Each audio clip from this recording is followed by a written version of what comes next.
We're here in a very special park on the north side of Dublin City in a place called Clontarf.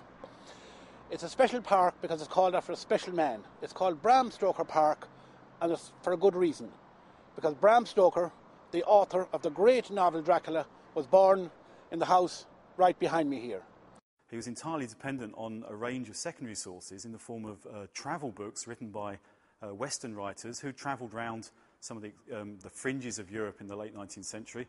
And Bram Stoker accepted their portrayal of Transylvania as being accurate. And on top of that, he had his own agenda. He was writing about this predatory vampire that comes from the east to invade Western society. And so he needed the home for this vampire to be somewhere strange, sinister, remote, and so on. And probably for him, Transylvania seemed the ideal place. To my right and rear is the Quayside Restaurant, a tripartite building in Stoker's day. When he came here, it was downstairs was a slipper baths, the middle section was a library, and the top was the museum. But it was in the library that Stoker combed through the travelogue section, came across a publication by a man called Wilkinson, and in that publication, the Irishman found reference to a 15th century Carpathian warlord by the name of Lad Dracula. He was born here, therefore, even if he was a Wallachian, he was born in Transylvania, which is a nice touch, isn't it?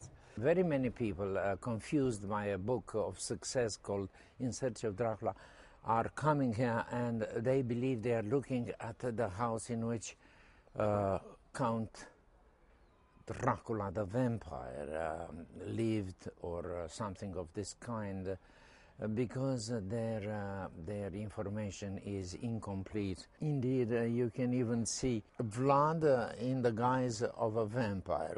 He may have been many things, but not a vampire, and everybody needs to acknowledge that.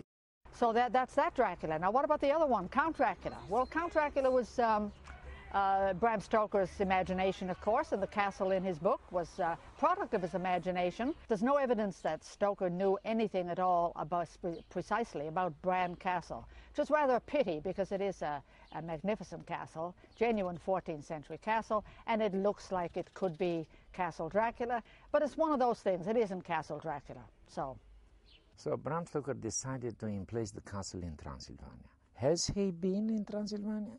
No. Then what is Bram Stoker doing here?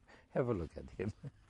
Well, and not only him, but also the very castle he described in the novel. Someone materialized a page of fiction. It's nothing new. Obviously, there are many, many interpretations as to where the origins of this story and this character came from. But one of them put forward on a regular basis is the fact that Dracula may well be based on these, if you like, undead bodies. These bodies are as if in natural mummifications. They were never mummified. They were preserved naturally. And on his visits here, we argued that he may well have got the idea that some of these bodies weren't really dead and perhaps came back at midnight as vampires and, preyed on humankind. The other great thing about the vampire is that it's anything you want it to be. It started off as a horrible, stinking, swollen peasant bogey. Your Uncle Istvan, who'd been dead for about 3 weeks and came out of the tomb to eat everything in the house and then molest his relations. And it changed into the wonderful Prince of Darkness, Dracula, the foreign nobleman, the wonderfully exotic demon lover.